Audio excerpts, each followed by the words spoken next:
Hello my dear family, তোমরা সবাই কেমন আছো? আশা করছি তোমরা সবাই ভালো আছো। আজকে দেখো তোমাদের দাদাভাই বাজার থেকে মুরগির ঘিলা আর মেটে নিয়ে আসছিল, সেগুলো কিভাবে বানাচ্ছি তোমরা দেখতে থাকো। এখানে আমি ঘিলাগুলো ভালো করে ধুয়ে এখন হলুদ দিয়ে দিয়েছি, অল্প শাহি গরম মশলা দিয়েছি, অল্প কাশ্মীরি লঙ্কার গুঁড়ো দিচ্ছি জিরের গুঁড়ো, আর দিব ধনে গুঁড়ো, আর দিচ্ছি স্বাদ মতো নুন, আর দেবো এখানে দেখো আমি মটরশুঁটি অল্প বেশি বয়েল করিনি, অল্পই বয়েল করেছিলাম, সেগুলো দিচ্ছি, আর আলু দিচ্ছি, আর কাঁচা লঙ্কা পেস্ট দিব এখন 2 চামচ, আর দেব এখন পেঁয়াজ পেস্ট 2 চামচ, আর রসুন পেস্ট দেব আধা চামচ। তোমরা কে কীভাবে বানাও কমেন্টে জানিও। আর এখানে দেখো আমি পেঁয়াজ দিচ্ছি, আর এখন তেল দেব। এগুলো এখন হাত দিয়ে আমি ভালো করে মেখে নিচ্ছি। আর আমার ভিডিওগুলো কে কোথায় থেকে দেখছো তোমরা কমেন্টে জানিও, ভালো লাগবে। আর এটাকে আমি এখন 2 ঘন্টার মতন ম্যারিনেট হওয়ার জন্য রেখে দেব। আর এদিকে আমি কড়াইতে তেল দিয়ে দিয়েছি, আর ওই পাশ দিয়ে দেখো আমার ডালটা ফোড়ন দিয়ে দিয়েছি। এটা আমি তেঁতুল দিয়ে বানাবো, অল্প একটুখানি তেঁতুল দিয়ে দিয়েছি। আর দেখো আমার তেল গরম হয়ে গেছে, আমি এটাতে দারচিনি, এলাচ, 2টো লং, আর 2টো গোলমরিচ, তেজপাতা, শুকনো লঙ্কা দিয়ে আমি এখন পেঁয়াজ দিয়ে দেব। পেঁয়াজটা এখন ভালো করে লালচে লালচে করে ভেজে নেব। আর ওই পাশ দিয়ে দেখো আমার ডালটা হয়ে গেছে, সেটা এখন নামিয়ে নেব। এদিকে আমার পেঁয়াজটা ভাজা হচ্ছে, আর এখানে দেখো আমি এখন মাংসটা দিয়ে দিয়েছি কড়াইতে। এটাকে এখন খুন্তি দিয়ে ভালো করে কষিয়ে কষিয়ে রান্না করব।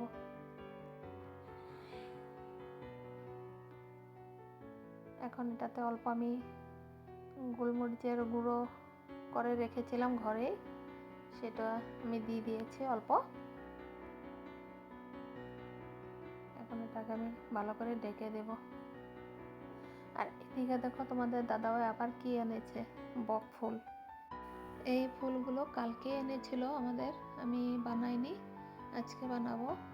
এখানে দেখো আমি চাউল পেস্ট করে নিয়েছিলাম মিক্সিতে, আর এখন দিচ্ছি কর্নফ্লাওয়ার, আর দেব লঙ্কা গুঁড়ো, আর দেব অল্প গোলমরিচের গুঁড়ো, একটুখানি হলুদ, আর স্বাদ মতো নুন।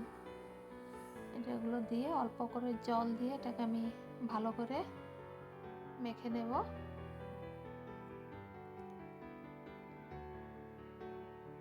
কে কে বকফুল ভালোবাসো কমেন্টে জানিও, ভালো লাগবে শুনে। আর দেখো আমার হয়ে গেছে, এটা অল্প সময় রেখে দেব। আর এইদিকে দেখো আমার মাংসটা কষানো হয়ে গেছে, দেখো আবার ঢেকে দেব। আর এদিকে দেখো আমার কড়াইতে তেল দিয়ে দিয়েছি, তেলটা গরম হয়ে গেছে, আর সেটাতে আমি এখন বড়াগুলো এক এক করে আমি ভেজে নেব। আর আমার ভিডিওগুলো তোমরা কে কোথায় থেকে দেখছো কমেন্টে জানিও, ভালো লাগবে। তোমরা কেউ কমেন্ট করো না, আমার পাশে থেকো এভাবে। আমার ভিডিওগুলি যদি তোমাদের পছন্দ হয় আমার পেজটাকে ফলো করে দিও। দেখো আমার বকফুল ভাজা হয়ে গিয়েছে, সেগুলো এখন আমি নামিয়ে নেব।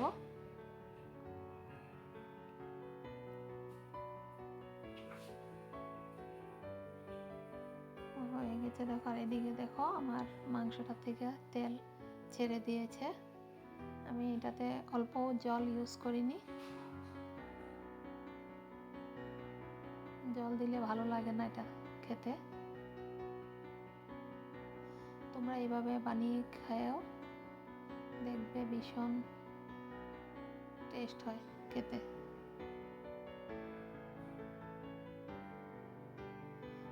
এখন আমার এটা হয়েই গেছে। অল্প আমি শাহি গরম মশলা দিয়ে দেবো এটাতে।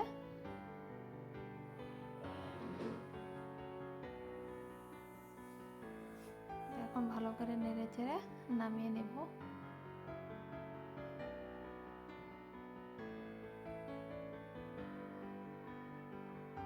আমার হয়ে গিয়েছে। এখন তাহলে আসি আমি। তোমরা সবাই ভালো থেকো, সুস্থ থেকো।